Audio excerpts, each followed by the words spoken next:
beliefs, they they shape your thoughts. Your thoughts, they influence your emotions. Your emotions influence your behavior. I had some very negative beliefs, irrational beliefs that I was given and I grew up with, what I believed about myself, other people in the world. And, I teach this stuff to other people. It's one thing to teach it, it's another thing to start applying it. We are about to embark on an immersive journey through the corridors of our minds. Stand by as we prepare for departure.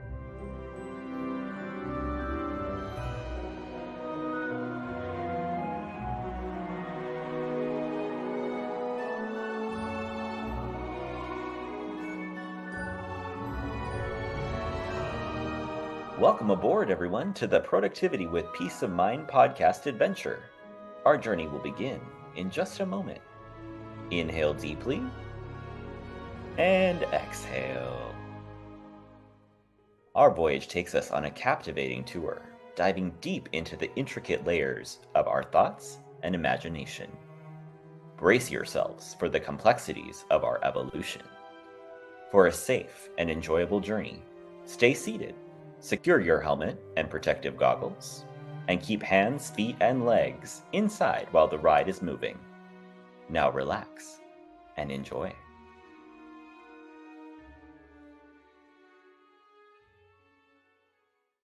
Today we have with us Joshua Pear, licensed chemical dependency counselor, and he also created the Addiction Recovery Solutions. And he's also the host of Pathways to Recovery. So, Josh, we are super excited to have you here today. Thank you for Yeah. joining us. Thank you for letting me be on here, share a little bit about the struggle that I have with productivity, peace of mind, more than being an expert. So Yeah, well, and I think that's where our expertise comes is born from, right? As like that struggle, because who knows better than those who had to, work a little bit harder to get there. So you bring deep personal insight in your own stories about trauma and addiction and how we can kind of like hide behind this idea of productivity and being a high performer, but then you have some recovery through that, more than just sobriety itself, but like in how we operate, in how we function, which I think is super cool. So that's what we're gonna dig into today. yeah, it with the drugs and alcohol, of course, there's the losing everything, but that's not the total part of my recovery. Even stepping into sobriety, a large part of my recovery was learning how to hold it all together. And I think Mm, in that early recovery, I wasn't doing it so well, or I yeah. wasn't. I was it was more about control rather than learning to cope through choices and making healthy choices. And so on the outside, it looked high functioning. And really, Mm, that's how the addiction started in the first place, was trying to control how I felt, my focus, stuff like that. Of course, stimulants helped with focus. And without the drugs and alcohol, I still tried to maintain that productivity to the control of, well, I'm in college, I'm in church, I have a business, I have this music stuff going, I got a bunch of friends, so I must be okay. But really, on the inside, I had a lot of emotional chaos going on. So it's still something I'm working on today, and I'm really speaking from more of a place of a shared struggle and really having it figured out. But yeah, I love it. Well, and it's interesting how we can go from like, let's say like addiction to some kind of like physical substance mm, to then addiction to this, looking like we have it all together, like you portrayed of like it becomes like our way of functioning almost. yeah, and I really picked that up in early childhood. With the stuff going on in the home, it was either dad in and out of jail and prison, and drugs being in the home. And then it would go from that to being in church and trying to be that family that again looks good on the outside, but you still got a bunch of stuff going on at home. And that, I think, really kind of creates an expectation that you put on yourself that is unrealistic and also not very healthy. And so I was chasing more of the goals to be loved, and that really again set me up to be in an unhealthy place and finding a drive to achieve and accomplish to get that love, to get the acceptance. And even though, yeah, I was graduating college, I started a little old business and those sort of things. My relationships were struggling. I was struggling. Yeah, it's interesting how it can kind of become like this like survival strategy of just like, you know, you want it to look a certain way. So then we talk about emotional intoxication and why sobriety didn't bring peace. Do you remember what we had talked about around that? I can definitely rattle on about it because, Okay. I mean, that was a huge thing. And a big reason why I keep that conversation going is a lot for myself to keep it out in front of me so that I can remain to be aware. It's so funny how like we can get it, understand it, and then find ourselves right back in it again. And so Mm, with the emotional intoxication, so when you're around somebody who's abusive, you have to pay attention to like what kind of mood they're in, and you want to do things to kind of keep them out of that mood. So you seek their approval, like the the way my dad was, he would call me a lot of derogatory names, mm, usually around like stupid, dumbass, stuff like that, mhm. and on and on. I won't say them on your podcast, but it get pretty rough, and Uh-huh. so even though I was, doing drugs in secret and stuff, it was more of if I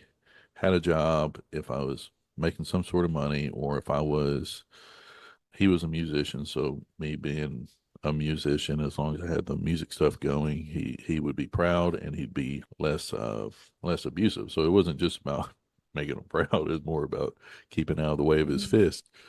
Yeah, And like survival. so having those things made me feel a little bit more safer.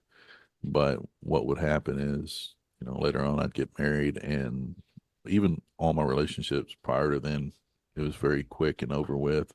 I didn't really want to get close to people because if they Mm, started to get to know that sort of stuff, you get real uncomfortable. I really didn't feel like I had much to offer. And so then I get married, and that really just became a reenactment of my childhood with my parents' marriage, fighting, and my wife is not like that at all. So it was really more of all my baggage.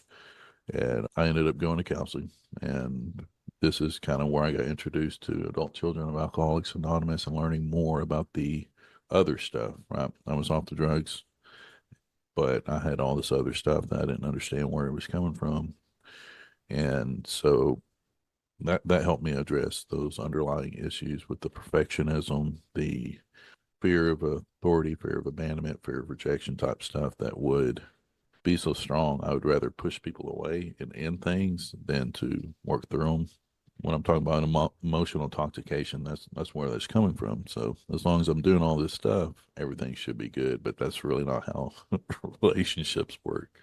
yeah, it's so interesting. Yeah, because it's like, oh, if I'm productive, everything's fine. Or if I look this way in my marriage or in my job, or if I reach sobriety, then I've made it. Well, it's like you're saying, there's so much more work underneath. There's all those extra layers to work through as well that goes so far beyond just, quote, getting there, because, we're never there.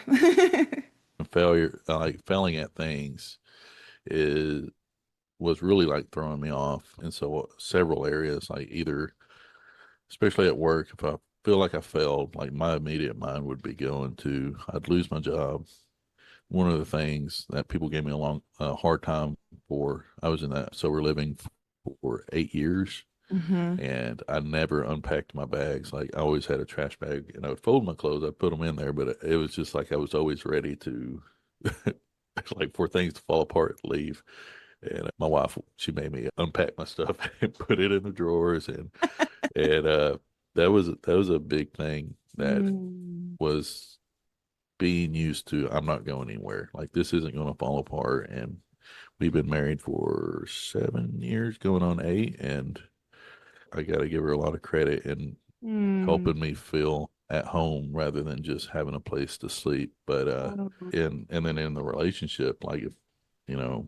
you're looking for validation or approval based on if they're happy with you. And people, they don't really operate like that. They may have their emotions like they're having a bad day, and that has nothing to do with you. And Yeah. that was, a huge learning experience, was, allowing her to have her feelings and understand that I didn't, maybe I did cause them, maybe I didn't, but sometimes you can't fix that. You just gotta Yeah. allow the space for it, because it would feel like losing, like a game I couldn't win. And Yeah. that's not going to lead anywhere good. And it didn't. And but it's been something I've been actively working on for the past 3 or 4 years since I became aware of that. And the more and more that I dive into adult children of addicts and alcoholics, and these laundry list of traits, the more and more I become aware of things like I still got a lot of work to do. And there's always more layers, right, to uncover and dig into. And but I think the fact that because there's also a lot of people who can show up at places like that, or meet those crossroads and not decide to learn and not decide to face kind of that muck that we have to wade through a bit, right? Because it can kind of feel that way, right? Kind of just like a drudgery, like, oh my gosh, this is so uncomfortable. And on the other side, I'm going to know more about myself. I'm going to feel better. And I think like when you're talking about this concept, this is so amazing what you're saying about this idea of just a place to stay versus I'm home.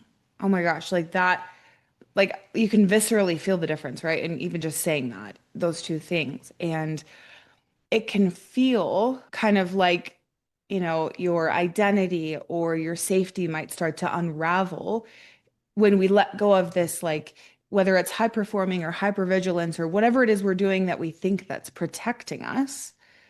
Like how do we reconcile that?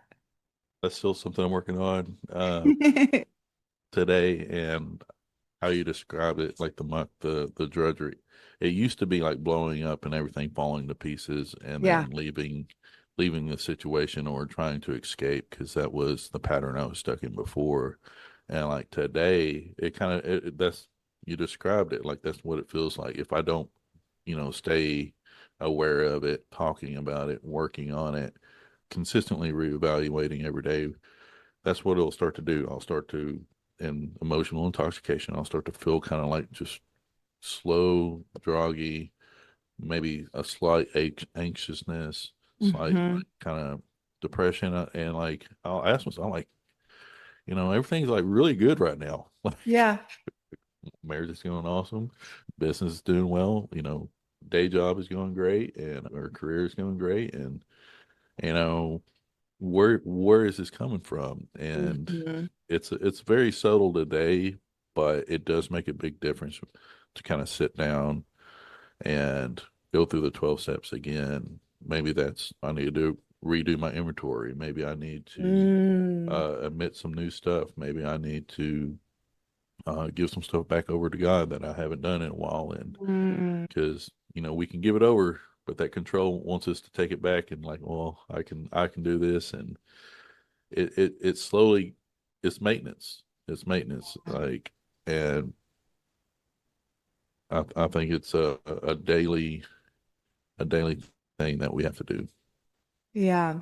It's funny how I remember the very first time I ever did inventory and I thought like, okay, it's done. I got it. I'm good.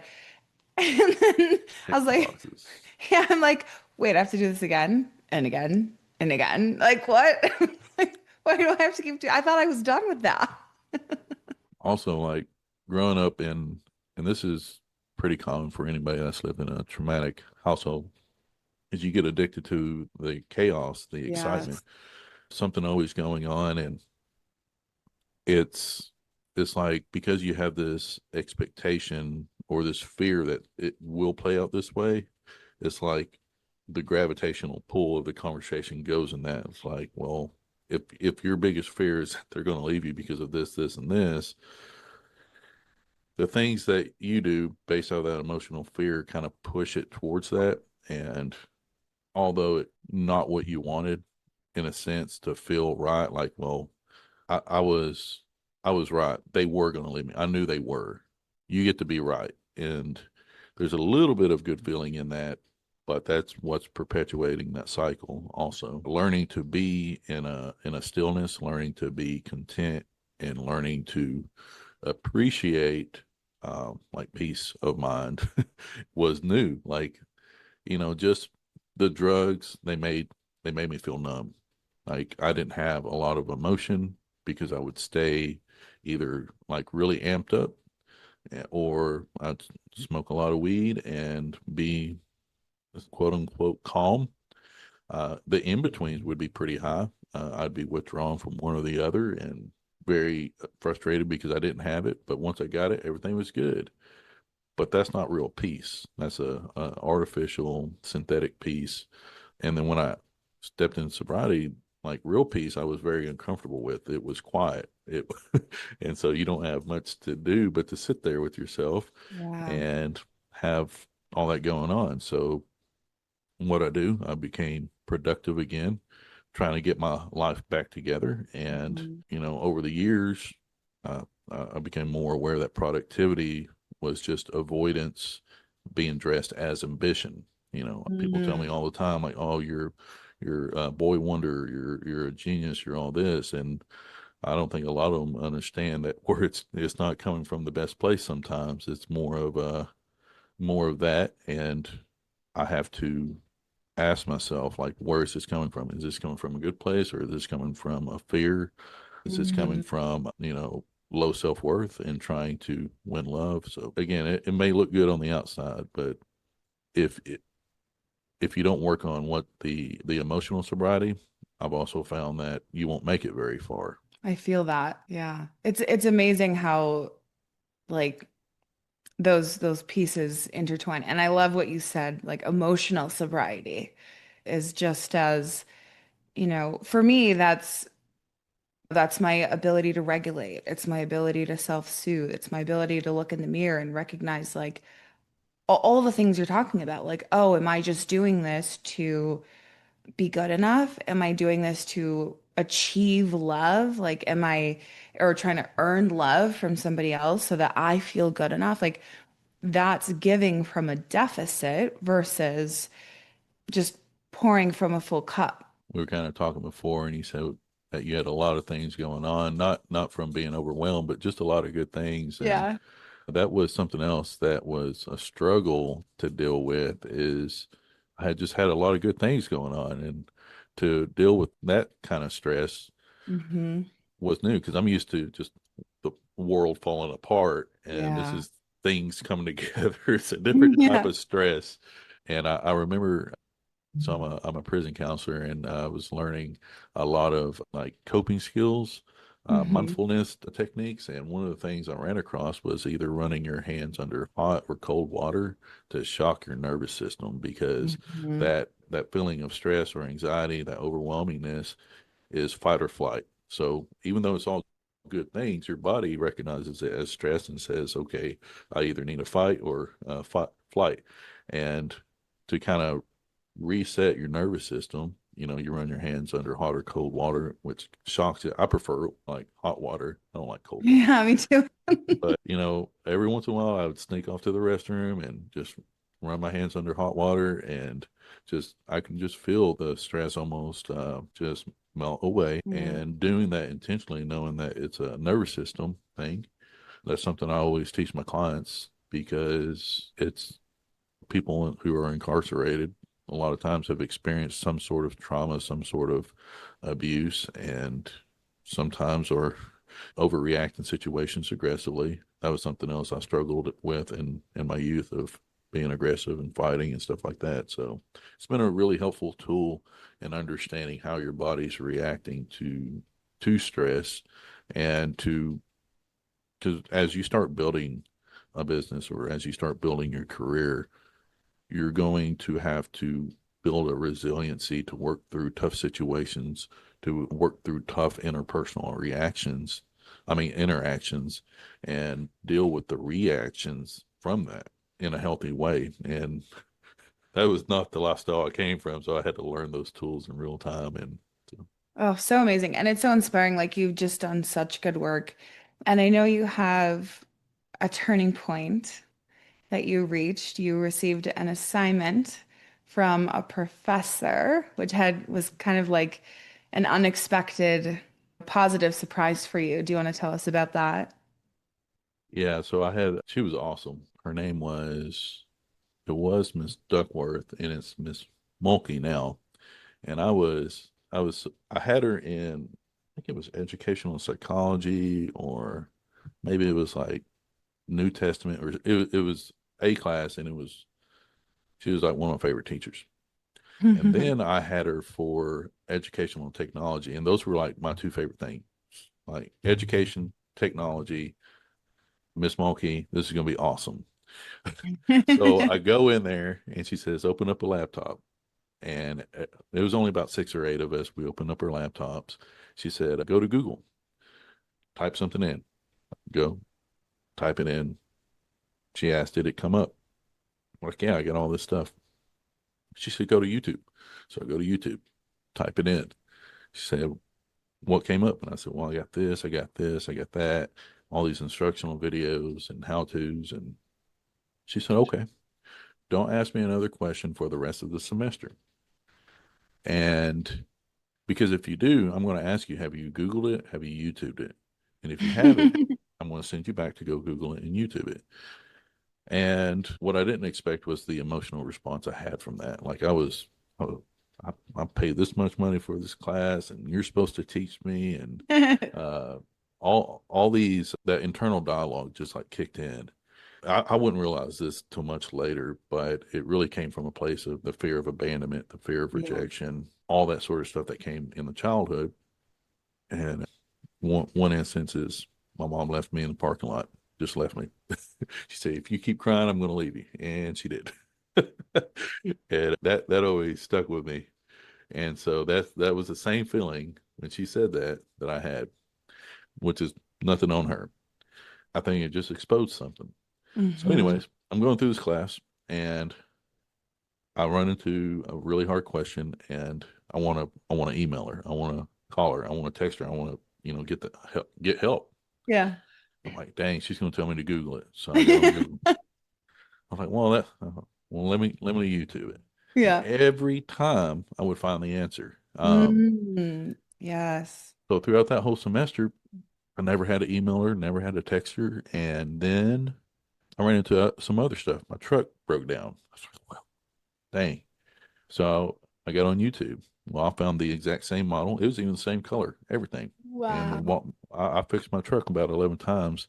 Now, after that, I'm like, look, I'm not a mechanic. I just finally got a new truck. But um, it it was kind of an awakening of not being dependent on others, because I would create that dependency in my head and then Hmm. feel the rejection when they didn't help. Hmm. And what I learned the difference was of powerlessness and helplessness. So I was actually going through counseling at the same time and doing the 12 steps, and we were going over powerlessness and learned helplessness, and that really kind of it clicked. That's where that's coming from, is that learned helplessness. That's been one of the biggest lessons in my whole life, is I have the ability to go out and find the answers for myself. I don't have to have all the answers, and I don't have to have somebody to give me these answers or tools. I think that was a lot of where my anger came from, was my dad didn't teach me how to do this. He didn't teach me how to do that. I didn't have a mom for this or this or that. And so if I didn't get those things, then I can't operate in a normal world or society. And that was where a lot of the anger and blowing up and lack of social skills that I had. And that was that lesson from her. I've had to YouTube and Google a lot of relationship stuff. I've had to YouTube and Google, the rest of my career. And it was so simple. And here's the thing, it wasn't like my first time on YouTube or Google. This was 10 years after I've been using it. I just never used it in that way. I didn't have that strategy. And that's kind of what she taught me. I love how this really taught you that you're in control, and that's something that we talk about a lot on this podcast is like you're the driver of your own car, and you really get to, put your hands around the driver around the steering wheel once you're in that driver's seat, rev the engine and go where you want. And, for me, that just creates this visceral feeling of like, being in control. And so it really sounds like you learned that you no longer needed permission or guidance from anyone else on how to, quote, fix your own life and create your own life and how you wanted that to be and look and feel.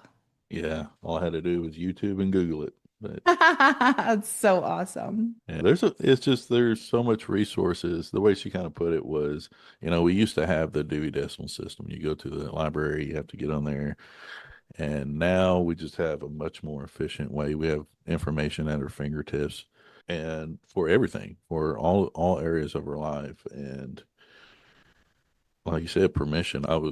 It just kind of felt like I was waiting for somebody to show up in the door and say, okay, now you can go do this, or I believe that you can go do this. And she kind of gave me the tools to go out there and just do it. Yeah. Yeah, like you get to decide. I know for me, it was always like, oh, I'm like waiting for someone else to tell me I'm good enough and then I can go do it. Hmm. Like, it's like, what? No, we're all enough in our essence, but what we go and do with that is up to us. Yeah. And I think a lot of people struggle with this as far as getting degrees and licenses and a bunch of them. And I got a ton of them, but there's always that feeling like, am I really ready? Am I missing anything? I got to have Mm, this to be able to do this, this, and that.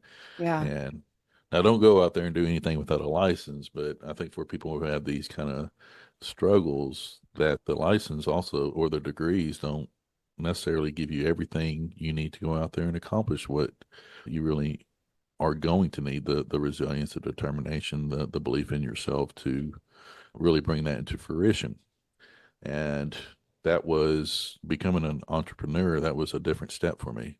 Becoming successful at a company was kind of like step one. Becoming an entrepreneur took a lot more growth and development, resilience to deal with failure on a different level, and then also to deal with success on a different level because you're now responsible for a lot more than you are when you're working for a company, especially tax season. Almost lost it all.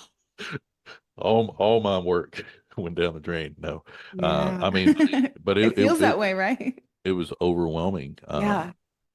I didn't study business. I did not study finances. I had to YouTube and Google it, and thank goodness there's so much on there, so many tutorials. But Uh-huh. on a deeper level, that really caused a lot of chaos because I felt inadequate. I felt Mhm. again, I wasn't taught this. I didn't know this, and I'm not ready. I'm not prepared. And but it really just took sitting down. I did have to hire somebody to help me, one of the QuickBooks people. But that's the thing. It's like you're not, that's the difference between learned helplessness and Yeah. powerlessness. I'm powerless over my past. I'm powerless over what I know right now in this moment, but I'm not helpless. There's a lot of resources online. There's other people there to help.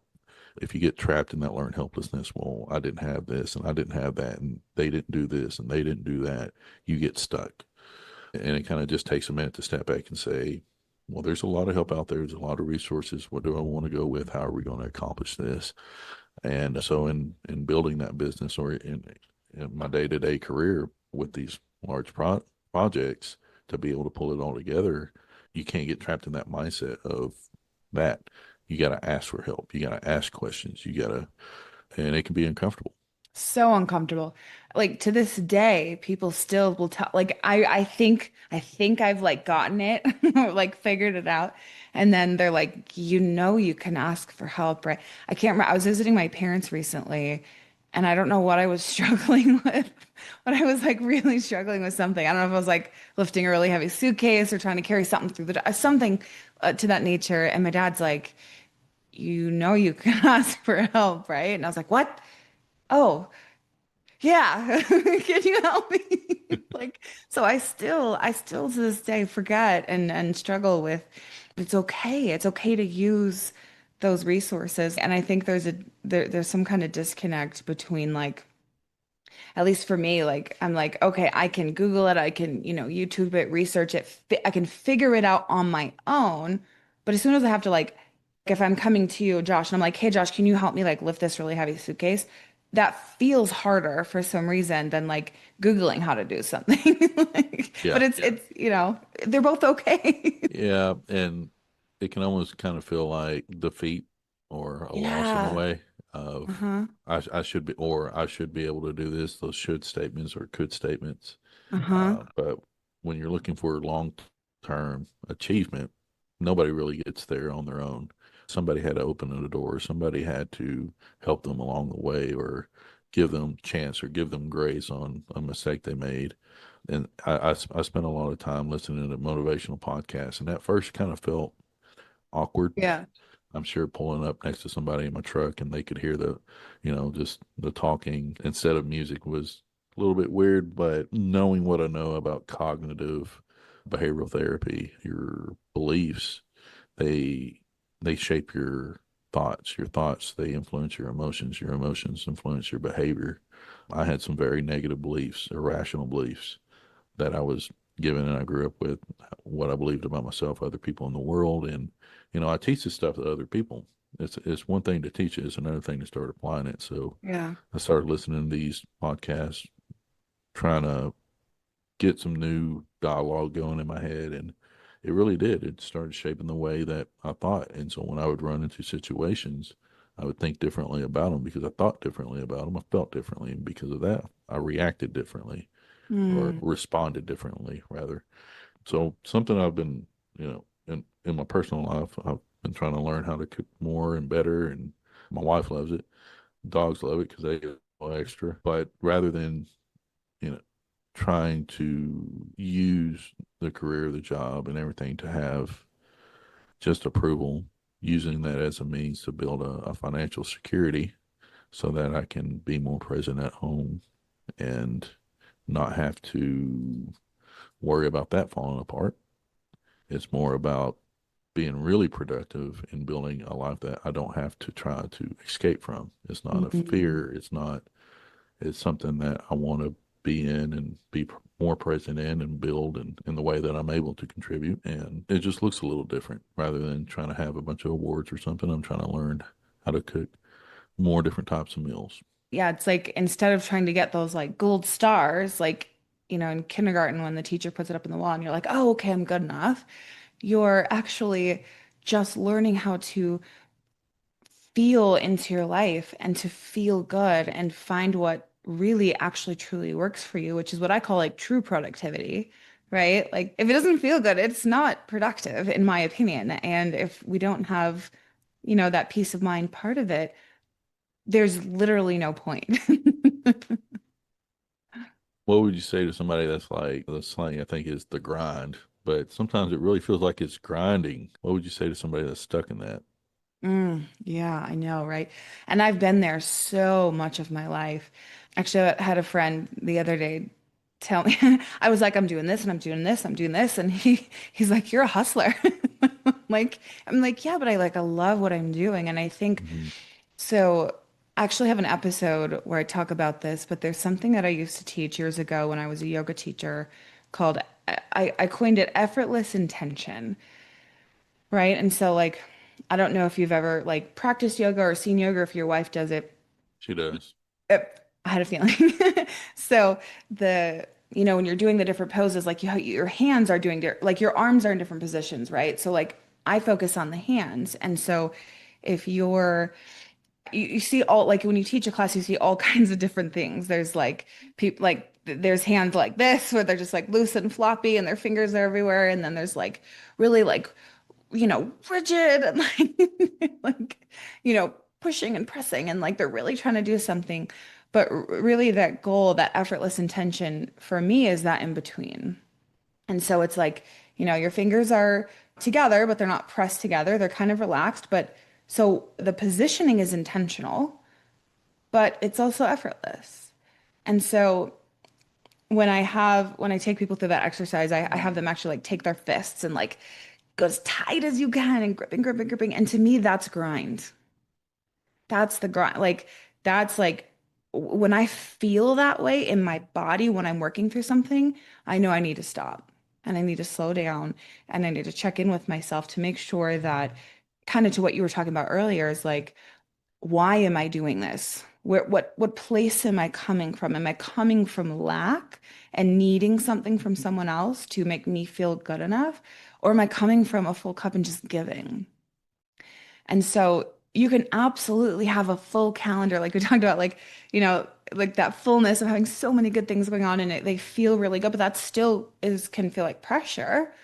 But it all comes down to what are we doing and why. So if it feels good to you and you have so much going on and you're excited and you're just like amped up and you're still taking care of yourself and all of that, like go.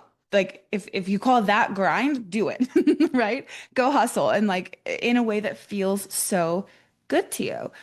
But there's also times where you're doing it and it's that fist. It's just gripping and it's tight and it's like restrictive and you almost can't like breathe fully, right? Like it's funny, the book I'm working on right now is called Allow Me to Breathe. And it's my whole story about like literally physically learning to breathe, but also physiologically learning to breathe. And that's what that is like, how do you learn how to let go and just exhale and relax and still welcome in what feels amazing?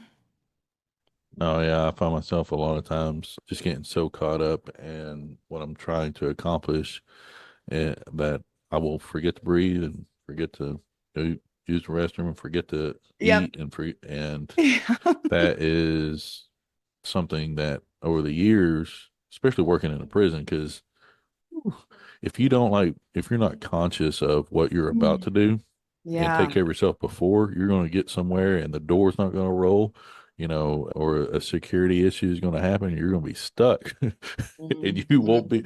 won't be able to do what you need to do or take a break. And so, what I've had to learn being in that situation is when you have the opportunity to take care of yourself, if you know that you're about to go do something that may take 30, 40 minutes, it could be longer. Go ahead and take care of yourself before you go into it. And then to take those breaks to also, I mean, that's such a real thing in working in a correctional setting. A lot of people have high emotions, high emotions, and they'll come at you with those high emotions.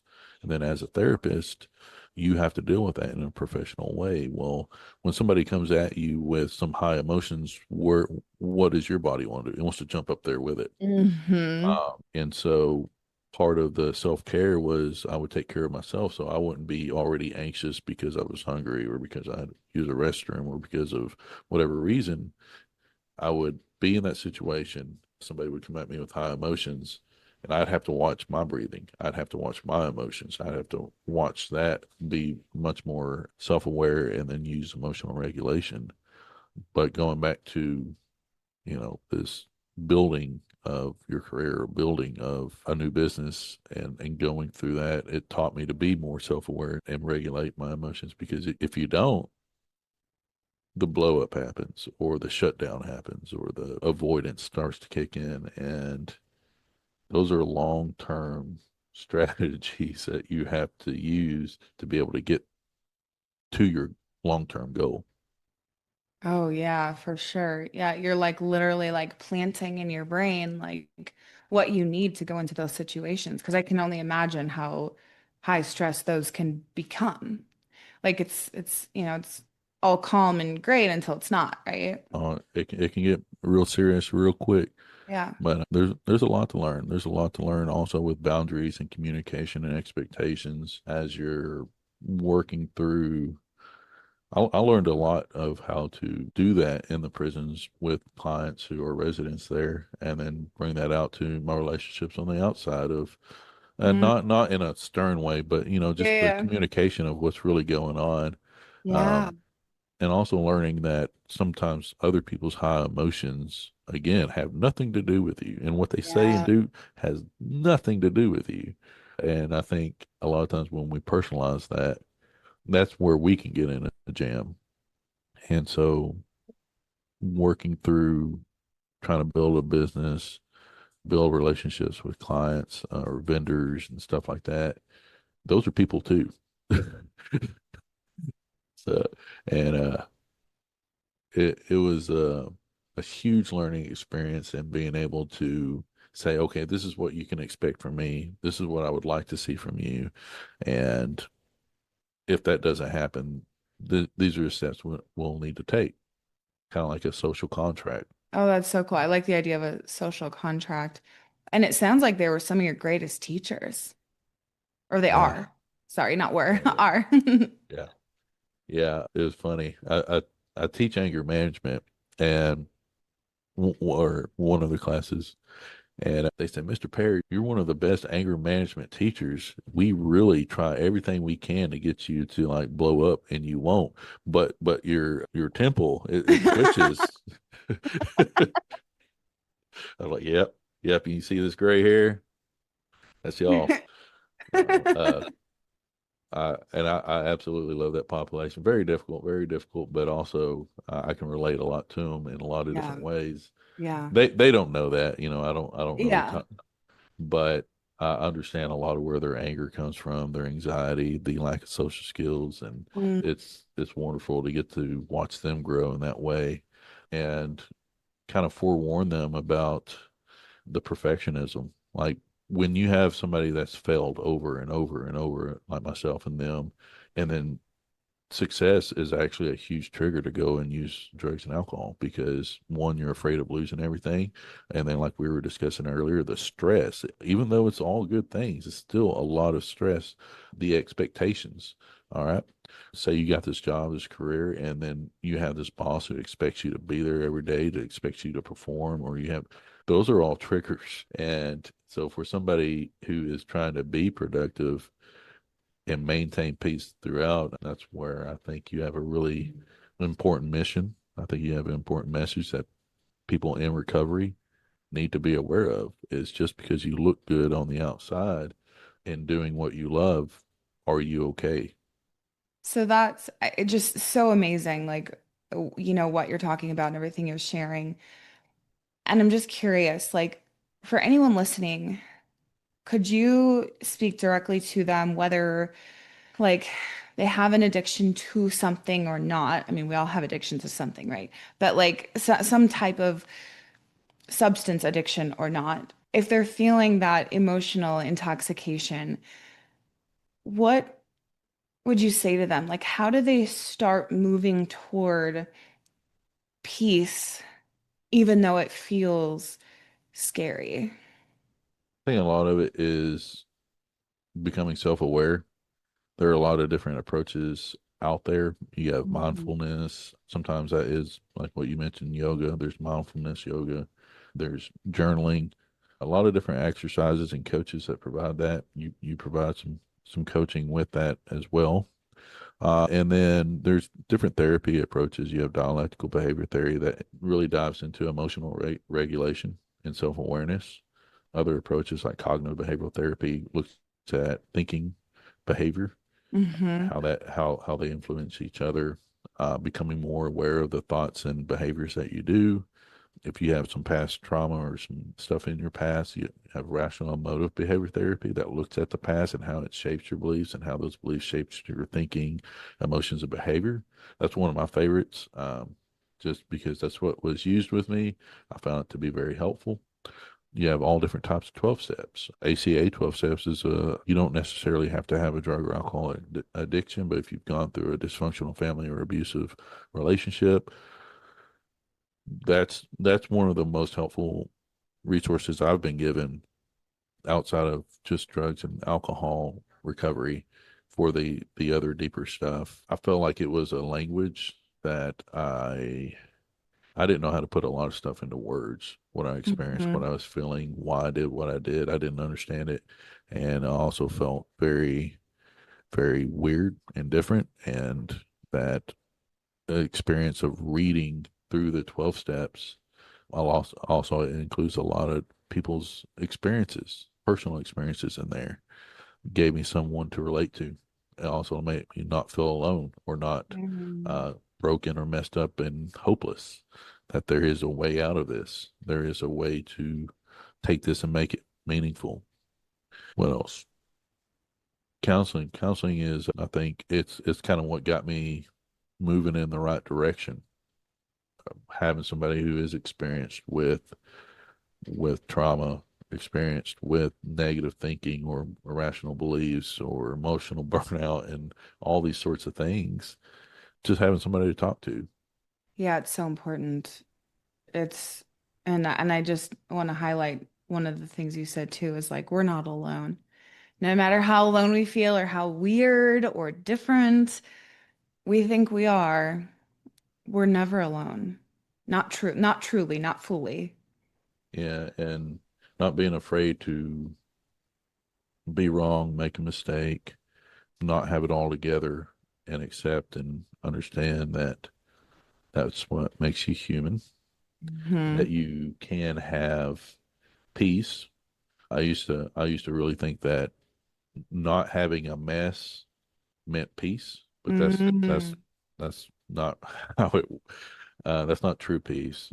Peace is being able to have the mess and to cope with it, accept and move through that without it becoming an emotional intoxication. There's a line in there in some way. I'm going to get this tattooed on me. There's two lines in the ACA book. It's learning to see the art in the spilled milk on the countertop. So you have your mess, you you but there's an art to it. There's something to learn. There's something meaningful and purposeful in the mess. The other one is productivity does not equal manageability, and that's that's something I have to, again, put out in front of me every day. Is just because I have this stuff going, am I okay? I see it all the time with people new in recovery or even new in trying to go to school, like helping people sign up to go to school and stuff. They get overwhelmed very, very quickly because they take on all these classes, all these homeworks. They try to work a job at the same time and be in these extracurricular stuff and become very, very overwhelmed. Not that they don't have the talent for it. They do. They have the ability, but you have to take care of yourself all throughout that. And sometimes that does mean resting. That does mean taking off from something so that you can manage your other stuff better with a higher quality. Because if you don't take care of yourself, that long term goal you're going to fall a little bit short of. Absolutely. Well, thank you so much. This has just been so like real and deep and just moving. And just the way that you can share your story, but then also, I don't know if you know this or not, but it's very inspiring, like how you can move through that and like how much you've been able to learn and grow through everything that you've been through. And then not only for yourself, but share that with others. So it's just absolutely incredible. What would you say would be the one thing that you would want us to walk away with or go do right after this episode?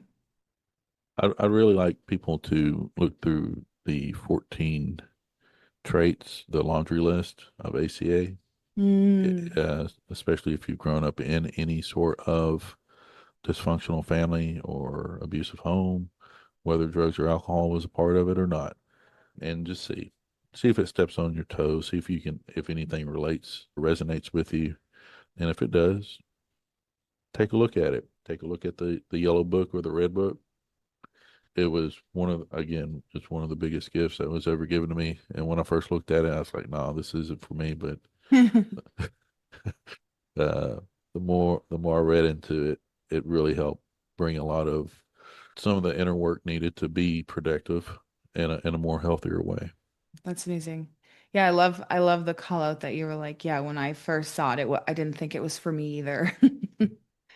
And for anyone who doesn't know what the ACA book is, could you?